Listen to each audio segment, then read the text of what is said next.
Look. Let's say you're socially anxious.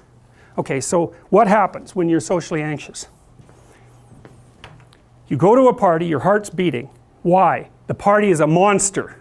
Why? Because it's judging you. And it's judging you, it's putting you low down the dominance hierarchy, because that's what a negative judgment is. And that interferes with your sexual success. And that means that you're being harshly evaluated by nature itself. Right? So you are confronting the dragon of chaos when you go into the social situation. And so what do? You're like this, right? You hunch over, and that's low dominance. I'm no threat. It's like, well, that's not going to get you very far. You know, but that's a logical thing to do in the face of a tyrant. So I'm no threat. You know, you look at the king and you're dead. I'm no threat. I'm hunched over. And then what's happening internally? What are people thinking about me? What are people thinking about me? Am I looking stupid? Am I looking foolish? Geez, I'm awkward. I hate being here. Man, I'm sweating too much. It's all internalized, right? It's all self-focused. The eye isn't working. What do you tell people? Don't stop thinking about yourself, because you can't. It's like, don't think of a white elephant. White elephant, white elephant, white elephant. You can't tell someone to stop thinking about something because they get caught in a loop. What you do with socially anxious people is you say, look at other people. Look at them, right? Why? Because if you look at them, you can tell what they're thinking.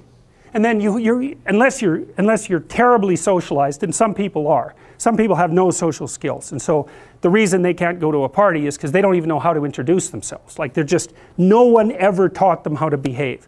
And so they're really good candidates for behavior therapy, because you walk them through the process of how you actually manifest the procedures that are associated with social acceptability.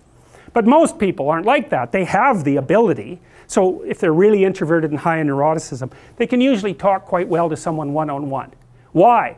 Because they look at them.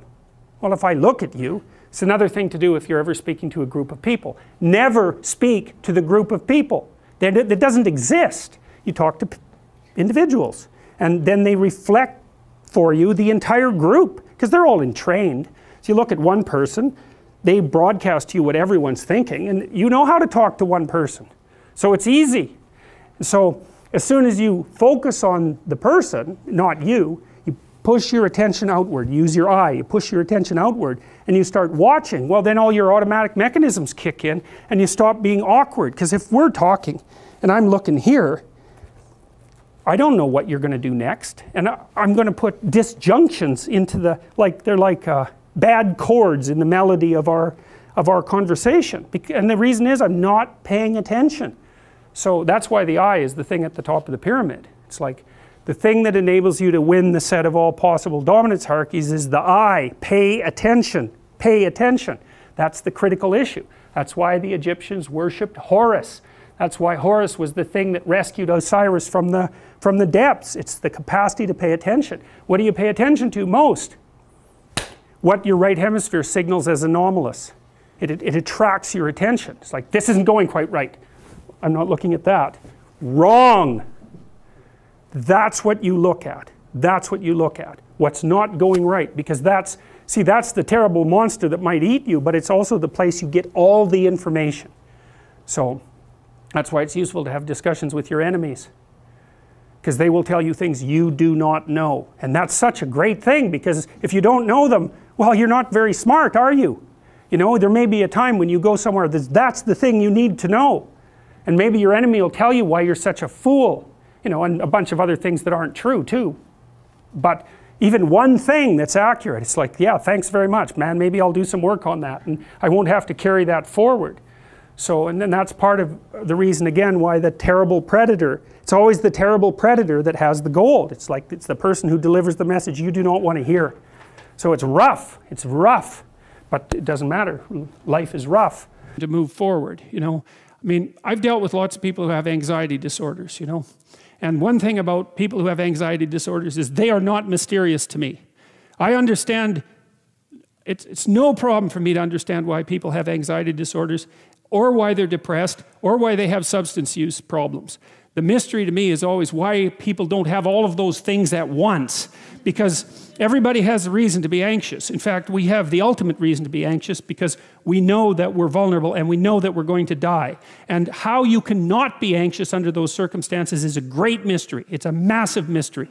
And the same thing applies with regards to depression.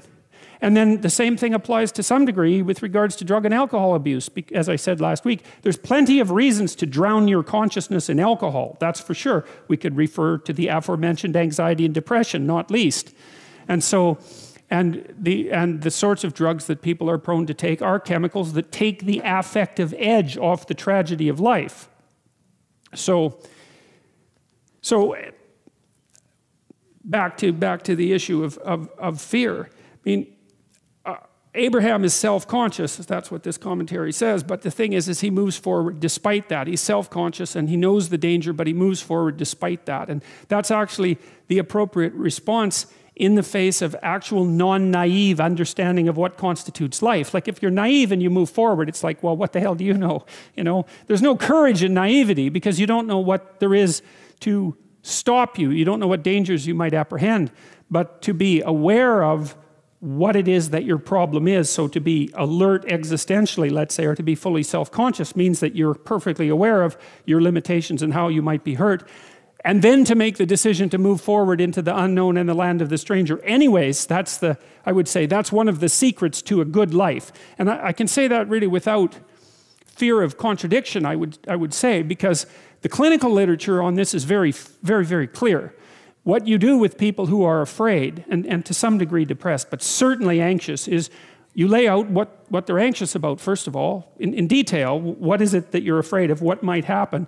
And then you decompose it into small problems, hypothetically manageable problems, and then you have the person expose themselves to the thing that they're afraid of, and what happens isn't that they get less afraid. That isn't what the clinical literature indicates exactly. What happens instead is they get braver. And that's not the same thing, right? Because if you get less afraid, it's like, well, the world isn't as dangerous as I thought it was, you know, silly me. If you get braver, that's not what happens. What happens is, yeah, the damn world's just as dangerous as I thought, or maybe it's even more dangerous than I thought, but it turns out that there's something in me that responds to taking that on as a voluntary challenge and grows and thrives as a consequence. And there's no doubt about this. Even the psychophysiological findings are quite clear. If you impose a stressor on two groups of people, and on one group the stressor is imposed involuntarily, and on the other group the stressor is picked up voluntarily, the people who pick up the stressor voluntarily use a whole different psychophysiological system to deal with it. They use the system that's associated with approach and challenge, and not the system that's associated with defensive aggression and withdrawal. And the system that is associated with challenge is much more associated with positive emotion and much less associated with negative emotion. It's also much less hard on you because the defensive posturing system, the prey animal system, man, when that thing kicks in, it's all systems are go for you, you know.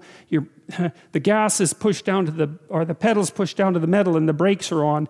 You're using future resources that you could be storing for future time right now in the present to ready yourself for emergency. So there's nothing simple or trivial at all about the idea of being called to move forthrightly forward into the strange and the unknown. And there's a real adventure that's associated with that, right? So that's an exciting thing, which is part of the reason why people travel. And then also to see yourself as the sort of creature that can do that, is willing to do that on a habitual basis, is also the right kind of tonic for, I hate this word, for your self-esteem. You know, because the self-esteem has nothing to do with feeling good about yourself. As I already mentioned, there isn't necessarily a reason why a priori you should just feel good about yourself. But if you can view yourself acting in a courageous and forthright manner and encountering the world and trying to improve your lot and taking risks, you know, in a non-naive way, well, then you have something that you can comfort yourself with at night when you're wondering what the whole damn point of your futile and miserable life. And so And that's necessary because it's often the case that you wake up at 4 in the morning, or at least sometimes the case that you wake up at 4 in the morning when things haven't been going that well and wonder just what the hell the point is of your futile and miserable life. You have to have something real to set against that. It can't be just rationalizations about how, you know, you're a valuable person among others, even though that's true. That's not good enough.